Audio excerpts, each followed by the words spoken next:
अच्छा देखो, पूजा का भी एक नियम होता है। अगर पूजा का फल हमें पूर्ण रूप से चाहिए तो बोले पूजा का एक समय निर्धारित होना चाहिए।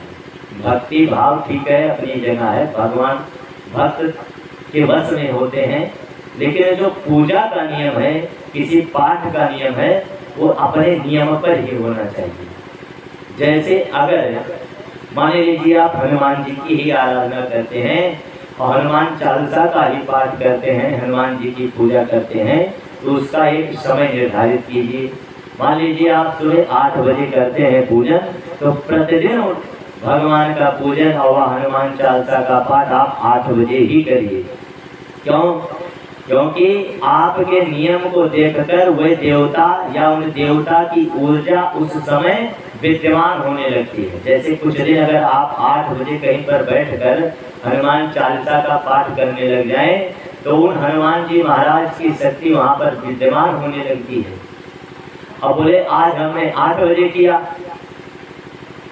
10 दिन तक तो 8 बजे का नियम है, और जब वो ऊर्जा समय जान गई, 8 बजे ही उस समय उपस्थित होने लगी, तो बोले अब भैया नींद ज्यादा आने लगी, 9 बजे सोकर उठते हैं, तो 10 बजे पूजा करते हैं, तो ऊर्जा आई लेकिन आपको ना पाकर वह ऊर्जा वापस चली गई।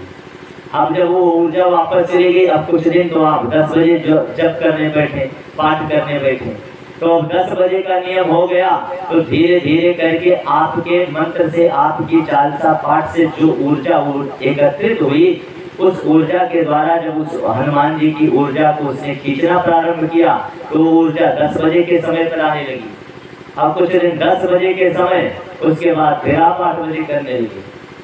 तो बोले कोई मतलब रहेगा नहीं, एक समय निर्धारित कर लीजिए और उसी समय पर एक ही धूप बत्ती जलाइए, एक दीपक लगाइए, एक पाठ कीजिए। और ऐसे भी हम समस्त सनातनियों को अवश्य ही कुछ पूजा पाठ करना चाहिए, चाहे वो हनुमान चालीसा हो, माँ भगवती की चालीसा हो, शिव चालीसा हो, कुछ न कुछ आराधन अवश्य ही करना चाहिए। तो पूजा में समय का बड़ा नियम है, यदि समय से और सावधानी पूर्वक किया जाए तो आज भी मंत्रों में वो शक्ति है जो पहले थी। और मंत्र का जाप, बोले मंत्र के जाप में जितना विश्वास होगा उतना ही वह फल देगा।